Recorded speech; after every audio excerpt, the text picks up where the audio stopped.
posterior column tract. Now we will see this posterior column tract, and this is very important for your professional examination. So this posterior column tract is also known as dorsal column medial lemniscus.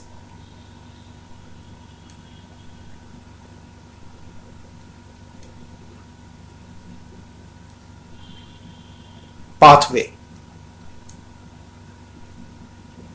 So in your examination, even it can be asked as a posterior column tract or as a dorsal column medial lemniscus pathway. Now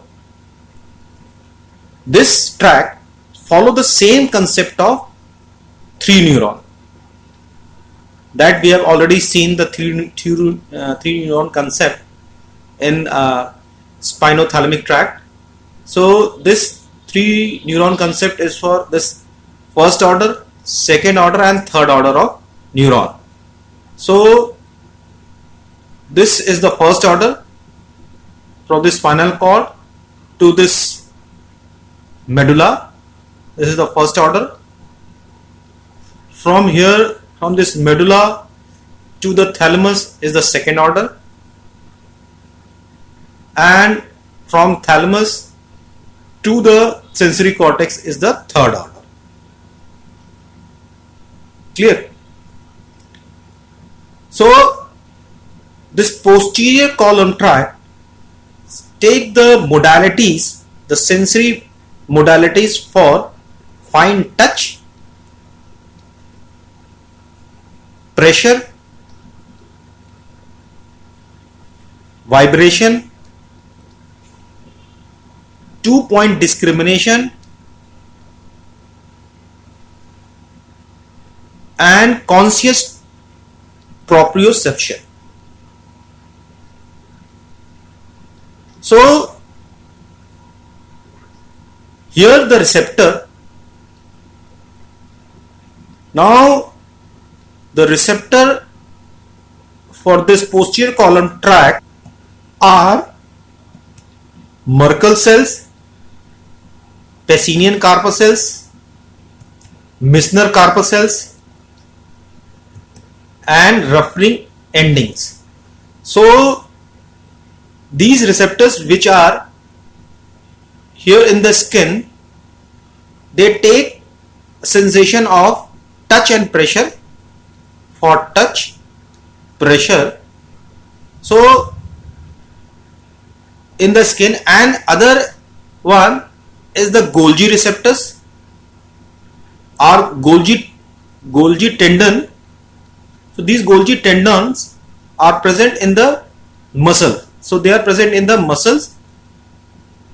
So when the muscle stretch and relax, accordingly the sensation, this conscious proprioception is taken to the higher center. So now we'll see this posterior column tract in the same manner that we have seen in the spinothalamic tract. So assume all these as a station. So this receptor as a first station, spinal cord as a second,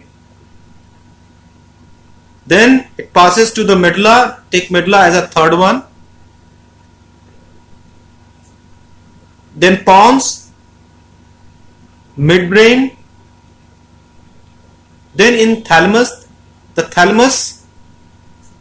the nucleus is ventroposterolateral, this ventroposterolateral nucleus of the thalamus. Clear? From this ventroposterolateral nucleus, it passes to the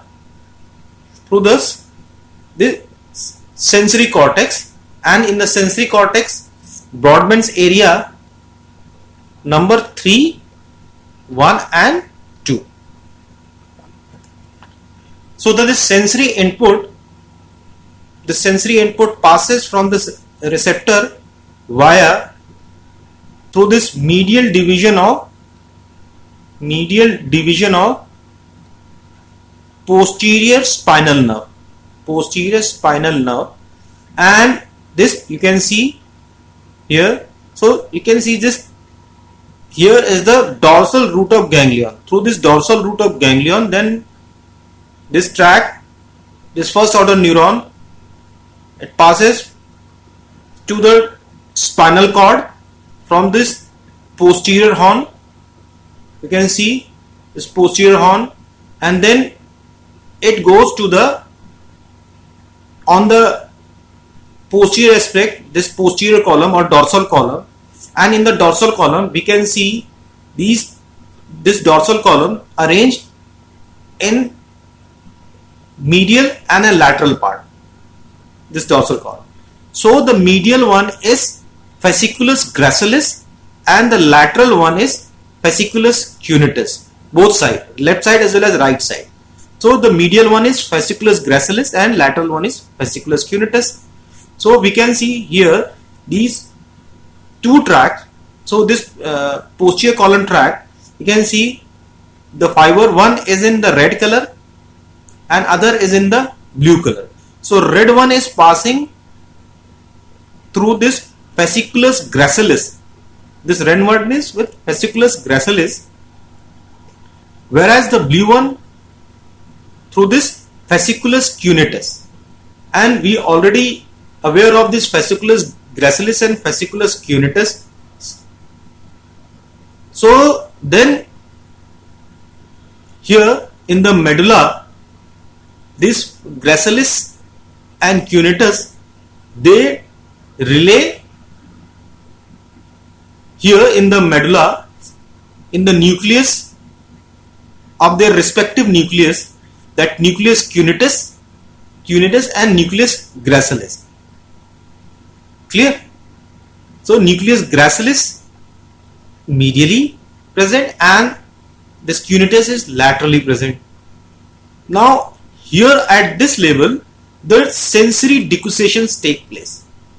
This sensory decussation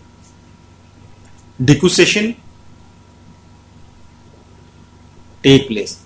And regarding the sensory decussation, we have already discussed during the lecture of the medulla oblongata. At the medulla oblongata, at the level of sensory decussation, there we have already discussed. So you are already aware of this internal arcuate fibers. So the tract which it was on the, say, left side, now it changed its path. Now take its path to the other side of the medulla, and then it ascend up. It ascend up as a medial lemniscus. So it ascend up as a medial lemniscus. So this medial lemniscus then ascend up and up through midbrain there and reaches to the thalamus. In thalamus, here the nucleus is ventro-posterolateral nucleus of the thalamus. Here it relay. So the second order relay here at the ventro-posterolateral nucleus. So first order relay here at the nucleus gracilis and cuneatus, whereas second order relay at the ventro-posterolateral nucleus in the thalamus. Now from this, again the third order, see from here the third order neuron take its sensory input to the this sensory cortex, the Brodmann's area number 3, 1 and 2. So say suppose this is a right side of cerebral hemisphere and this one is the left side of cerebral hemisphere.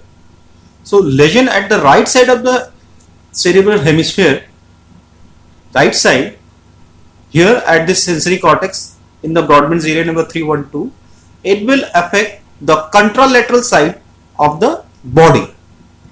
So when you are drawing this diagram in your copy, so you have to be careful at this point.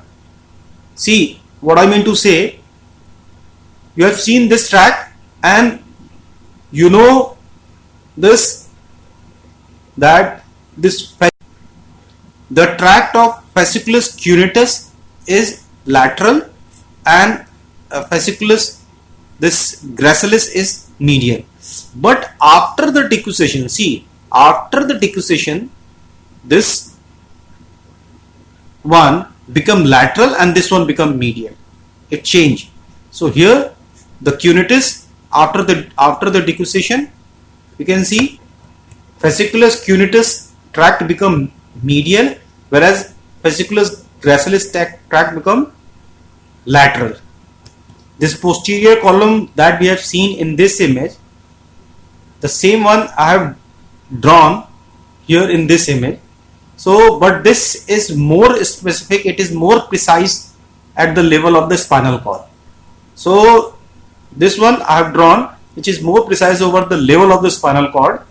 The concept is the same, the both concept is the same, but it is more precise at the level of the spinal cord. See, this at the level of this cervical, this at the level of thoracic, and this lumbar, and this one is lumbar, and this one is sacral.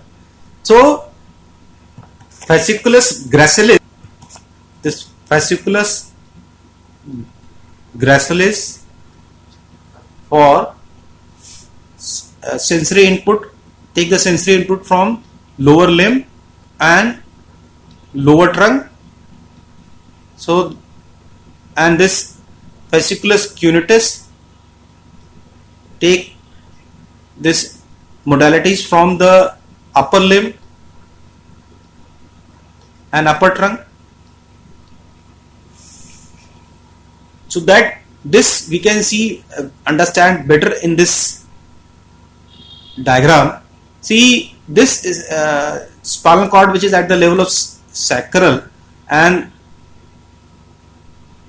it's taking the sensory input from the body at the level of sacral region, at the level of sacral region. So with the, which I have represented in this color, this magenta color, this fourth one. So the fibers, they ascend up and reaches here at this point in medulla.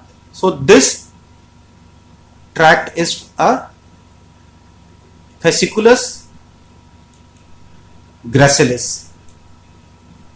Clear? Taking the modalities from this sacral region, from the lumbar region, as well as in this region of mid thoracic and lower thoracic. Whereas this in the yellow color as well as in the brown color is taking the sensory modalities, taking the modalities from the upper thoracic and this cervical region. You can see. So this tract together, this is fasciculus cuneatus. Now from the level of the medulla, when it ascends up, now you can see and you can compare the thickness from here. Now it is very thick here. This is the medial lemniscus. This is the medial lemniscus. Clear? Clear?